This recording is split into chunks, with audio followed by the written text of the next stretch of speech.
Hello, folks. Dustin Zarni here, Democratic Elections Commissioner in Onondaga County. Today is Monday, June 24th. We are primary day eve, and this is my primary preview. However, it's also my lesson on how to get correct information. And really, it's all about the same. It's all the same topic now.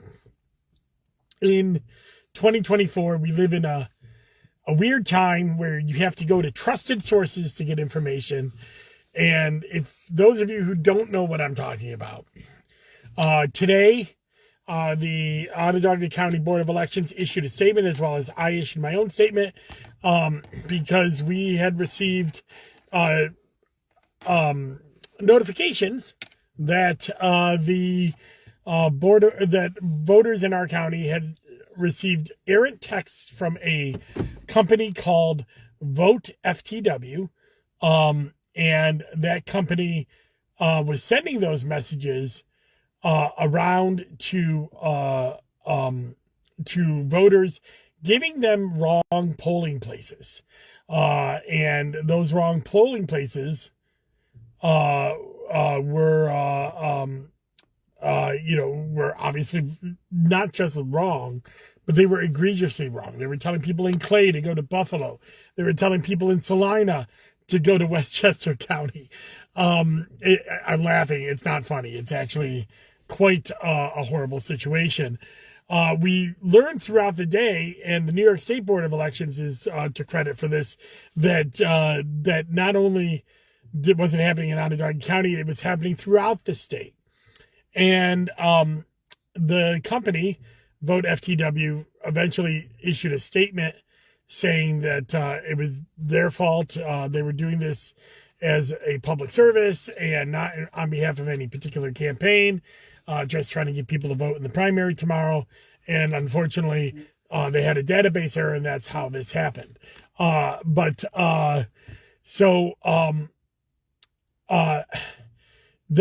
is what happened with that. That being said, we issued statements. There's been corrections. They sent out a corrective text telling people to look up their polling place at the New York State Board of Elections voter lookup, which is what we have on our website at onvote.net as well. Is a direct link to that, and that is where you can get trusted information. And you have to be very, very careful now in 2024.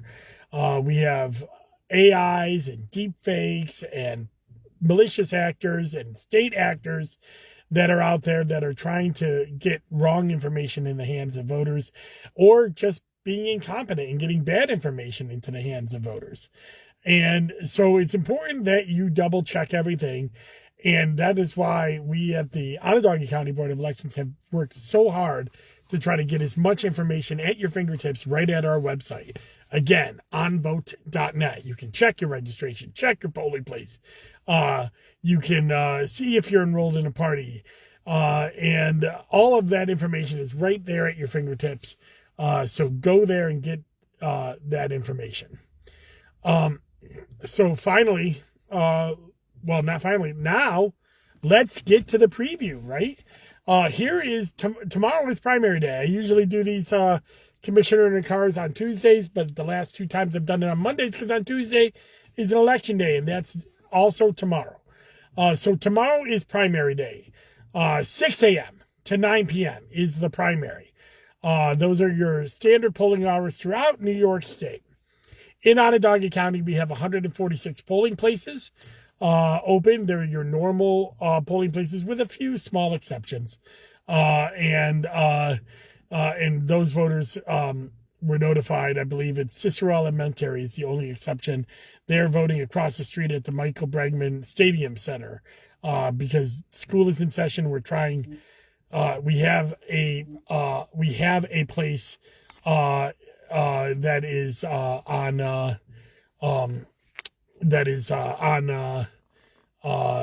that's able to be used.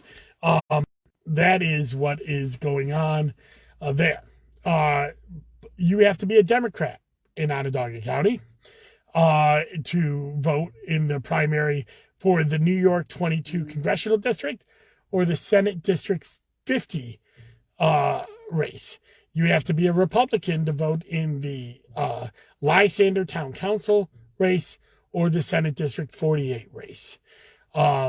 If you need an emergency absentee, you can go to the Board of Elections and get that emergency absentee at our office, or you can send somebody with a personalized note. You have to have a note or an application that authorizes the person to pick up your absentee for you, your reason for needing an absentee, and your name and address and birth date on the letter or by filling out the application. Those are available for medical circumstances or extreme circumstances.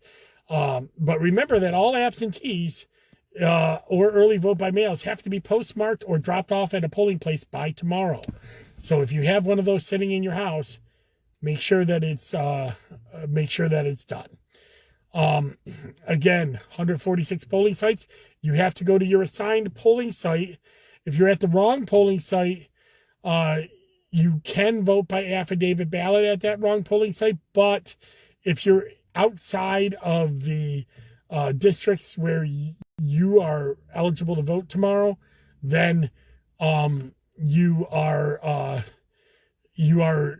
be able to, your vote may not count. So we tell you to go to the right polling site. And finally, onvote.net has all of your election results. They'll start at 9 p.m. Early and absentee voting will start at 9 p.m. And then we will move on. When election day results come in, which is about at 10 o'clock, we will start reporting those election results as well. So that's what is going on for the primary day tomorrow. If you need help, you can give us a call, 315-435-VOTE.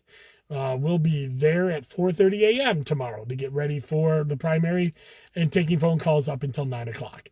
And we'll be able to help you get through any of your situation. If you're not sure if you're eligible to vote in the primary, you can go to onvote.net and check your voter registration. It'll tell you whether you're in a party or not. If you're not eligible, but you feel you should have been eligible, court orders are available on election day. Court orders are where a judge will hear your case and give you an order to go vote at a polling site. So that's available all day, but I suggest no later than 8:30 p.m. because you have to have time to travel to your polling site and vote after the judge renders their order. And then finally, affidavit ballot voting. That is a special, if you've moved and you haven't updated your records with us, then you may have to vote by affidavit. Again, if you check your voter registration and it has the wrong address on there, give us a call and we'll tell you what polling place you should go to and you may be asked to vote by affidavit ballot, which is a special kind of voting. So that's all I got for you today. It's been a busy day with this text messaging, but it's in some ways all of the media coverage on this might show that people are out there and coming out to vote. We had an enthusiastic early voting for Democrats. About 20% more Democrats voted in early voting than they did in 2022's August primary for Congress. So that's encouraging. On the Republican side, about 80% less Republicans voted, but they had only about 1/3 or maybe a little less than half of their voters eligible as opposed to in August 2022.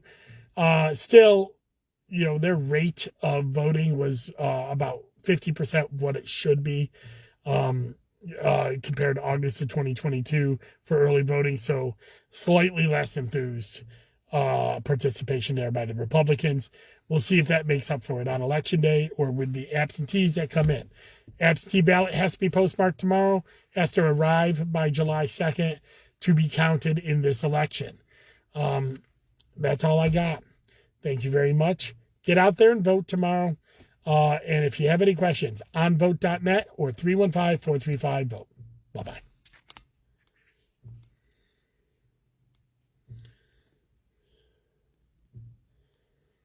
It won't let me stop.